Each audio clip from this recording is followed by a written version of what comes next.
मस्त अशी गरमागरम क्रिस्पी अशी ही आलू टिक्की आणि त्याच्यावरती गरमागरम रगडा, मस्त असा संडे स्पेशल बेत आपला आहे तो म्हणजे रगडा चाट, आलू टिक्की रगडा चाट. तर आज आपण याची रेसिपी पाहणार आहोत. व्हिडिओ पूर्ण बघा, ह्याच्यामध्ये मी गोड चटणी थोड्या वेगळ्या पद्धतीने केलेली आहे, तर तीसुद्धा तुम्हाला कळेल आहे. तर इथे गोड चटणी करायला मी थोडा चिंच घेतला आहे आणि इथे मी खजूर घेतलेले आहे. खजुराची चटणी ना खूप भारी लागते चिंचेची चटणीपेक्षा. तर इथे मी खजूर घेतले आहे. मी चिंच थोडं जास्त घेतलं आहे, तुम्ही चिंच कमी घालून खजूर जास्त वाढवू शकता. तर ज्या खजुराच्या बिया होत्या ना, त्या पण मी त्या पाण्यात थोड्याशा व्यवस्थित मिक्स करून घेतल्या, त्याचा लागलेला सगळा चिकटपणा निघायला. आता ह्याला ना मी ओव्हरनाईट सोक करणार आहे आणि सकाळी सोक करून झाल्यानंतर आता ह्याला आपण पाण्यासकट मिक्सरमध्ये वाटून घेणार आहोत. पहिले असंच वाटायचं आणि मग थोडंसं पाणी टाकून तुम्ही परत वाटून घेऊ शकता. तर ह्याची अशी आपल्याला एक पेस्ट करून घ्यायची आहे. तर ही आपली इथे पेस्ट बनवून तयार आहे. आता ही पेस्ट जी आहे आपल्याला गाळून घ्यायची आहे, कारण आपण याच्यात चिंच घातलं होतं आणि खजुराचे जे वरचे साल असतात ते थोडे रफ असतात, ते पटकन बारीक होत नाही. तर आपण आता हे गाळून ना ह्याला एकदम चांगलं चोपडंसं एक कन्सिस्टन्सीमध्ये करून घेऊया. आता तुम्ही ना नुसती खजुराची चटणी पण करू शकता, खूप भारी लागते. थोडंसं चिंच कमी घातलं ना तर अजून छान लागते ती चटणी. तर नक्की तुम्ही ही रेसिपी ट्राय करून बघा. आता याच्यात आपल्याला घालायचं आहे गूळ. आता आपण खजूर घातले आहे तर गूळ जास्त घालायची गरज नाही. चवीनुसार मीठ घालायचं आहे, तिखट घालायचं आहे, जिरेपूड घालायचं आहे आणि आता ह्याला मिक्स करून आपण उकळायला ठेवायचं आहे. आता जर तुम्ही ही चटणी पाणीपुरीसाठी वापरणार असाल ना तर ह्याला थोडंसं पातळ ठेवलं तरी चालतं. आता इथे आपण रगडा बनवायला सुरू करूया. रगड्यासाठी मी इथे पांढरे वाटाणे आहे ते रात्री भिजत टाकले होते. आता याला ना आपण कुकरमध्ये काढून घेऊया. आता हा जो रगडा आहे ना मी दोन पद्धतीने बनवते. एक म्हणजे चण्याचा, ह्याच्या आधी मी एक रेसिपी घातली आहे रगडा पॅटिसची, ती रेसिपीसुद्धा तुम्ही चेक करा. त्याच्यामध्ये सुद्धा रगडा बनवण्याची एक वेगळी पद्धतसुद्धा दिलेली आहे. तुम्ही दोन्ही पद्धतीने रगडा बनवू शकता, खरंच खूप छान लागतो. आता ह्याच्यामध्ये ना मी एक 4 बटाटे घेतले आहे. हे मी वाटाण्यासोबतच उकळणार आहे, जेणेकरून थोडासा घट्टपणा येईल त्याला. आता ह्याच्यात चवीनुसार मीठ घालायचं आहे आणि थोडंसं तेल आणि हळद घालायची आहे आपल्याला आणि थोडीशी तेल घालायचं आहे. आणि हे घालून आपल्याला ह्याला एक कमी आचेवर एक 4 ते 5 शिट्या काढून वाटाणा चांगला मॅशी होस्तोवर करून घ्यायचा आहे. आता हे होत आहे तोवर आपण हिरवी चटणी करून घेऊया. हिरवी चटणीसाठी ना मी इथे थोडंसं आलं घेतलं आहे, 3 मिरच्या घेतल्या आहे, त्या आपल्याला तोडून घ्यायच्या आहेत. आणि आता ह्याच्यामध्ये ना पुदिना, जिरं घालायचं आहे, पुदिना आणि कोथिंबीर घालणार आहे आणि चवीनुसार मीठ, लिंबाचा रस. आता मीठ मी 2 वापरले, एक काळं मीठ वापरलं आहे आणि एक नॉर्मल मीठ वापरलं आहे. तर चवीनुसार ते ॲडजस्ट करायचं.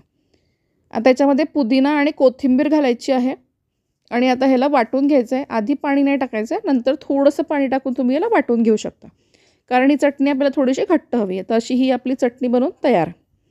आणि आता इथे रगडा पण आपला उकळून छान झालेला आहे. आता आपण याला छान मॅश करून घ्यायचं आहे. थोडेसे वाटाण्याचे दाणे राहिले तरी चालतं. आता त्याच्यासाठी आपण एक तडका बनवून घेऊया. तेलामध्ये मी जिरं घातलं आहे, आलं लसणाची पेस्ट घालणार आहे, कांदा घेतलेला आहे चिरून, तो घालायचा आहे. आता इथे मी 2 कांदे 2 टोमॅटो घेतलेले आहे, ते दोन्ही टाकायचं आहे. आपल्याला हे फार शिजवायचं नाही आहे, थोडंसं फक्त परतवून घ्यायचं आहे एक 3 ते 4 मिनटं.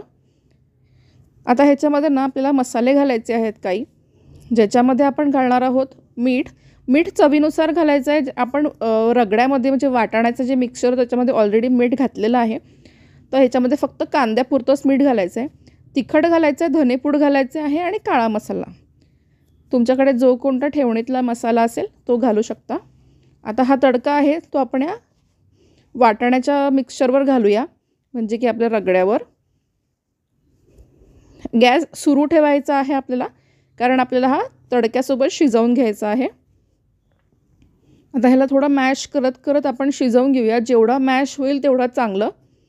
आता याच्यात कोथिंबीर घातलं आहे आणि ह्याला मी कमी आचेवर उकळून घेतलं आहे. आता आपण टिक्कीची तयारी करू. इथे मी बटाटे घेतल्यात उकळून, त्याला मॅश करून घेतला आहे. त्याच्यामध्ये थोडीशी आलं लसणाची पेस्ट, कोथिंबीर, मीठ आणि एक मिरची बारीक चिरून घातलेली आहे. आणि ह्याच्यात ना मी एक 2 ते 2.5 चमचे कॉर्नफ्लॉवर घालणार आहे, जस्ट एक बाइंडिंगसाठी म्हणून. आता हे मिक्स करून घेऊया आपण. जी आपण पुदिन्याची चटणी बनवली होती ना, त्यात थोडंसं तुम्ही जलजिरा घातला ना त्याची चव अजून छान लागते. जलजिऱ्याचं पाकीट मिळतं बाहेर, तुम्ही ते सुद्धा वापरू शकता. आता ह्याला हाताला ना थोडंसं तेल लावून घ्यायचं आणि अशा ह्या बटाट्याच्या ना टिक्क्या करून घ्यायच्या. आता जर तुम्हाला कॉर्नफ्लॉवरचा यूज करायचा नसेल ना, तर तुम्ही याच्यामध्ये ब्रेडचा यूज करू शकता. आता ह्या अशा आपल्या टिक्क्या बनवून तयार आहे. आता मी तव्यावर तेल घातलं आहे. तेल चांगलं कडकडीत तापल्यानंतरच्या टिक्क्या टाकायच्या, नाहीतर त्या खालून स्टिक होतील. अशा पद्धतीने आपण ह्या 4 पण ठेवून देऊया आणि थोड्या कमी फ्लेमवर, म्हणजे एकदम लो फ्लेमवर नाही, थोडं मीडियम हाय फ्लेमवर आपण ह्याला दोन्ही साईडने चांगलं भाजून घेऊया. आता तुम्ही हे तळू पण शकता, मी ह्याला शॅलो फ्राय करते. आता बघा, ह्या आपल्या टिक्क्या बनवून तयार झालेल्या आहेत. एकदम क्रिस्पी झालेल्या आहेत ह्या टिक्क्या. आता बघा, इथे आपली ही गोड चटणी बघा किती छान घट्टसर झालेली आहे. आता आपल्याला ही चाटमध्ये वापरायची आहे म्हणून मी थोडी घट्ट ठेवली आहे, अदरवाईज तुम्ही याला थोडंसं पातळ पण ठेवू शकता.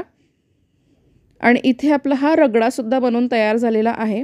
थोडासा रगडा मी घट्टच ठेवला आहे, तुम्हाला हवं असेल तर तुम्ही थोडंसं त्याला पातळ करू शकता. आता करूया आपण इथे आपली प्लेटिंग. ह्याच्यामध्ये 2 टिक्की घेतली आहे. टिक्कीवर घालायचा आहे मस्त असा गरमागरम रगडा. तुम्हाला जेवढा आवडतो तेवढा तुम्ही घालू शकता. आता ह्याच्यावर घालायची आहे आपल्याला हिरवी चटणी. आता ही चटणी ना तुम्ही पाणीपुरीसाठी सुद्धा यूज करू शकता. ह्याच्यात घालायचं आहे आपली खजुराची गोड चटणी. थोडासा क्रंचीनेस यायला ना म्हणून मी त्यात पाणीपुरीच्या ज्या पुऱ्या असतात ना त्या थोड्याशा हाताने अशा कुस्करून घालणार आहे. फक्त त्या क्रंची टेस्ट यायला म्हणून घालायचं आहे.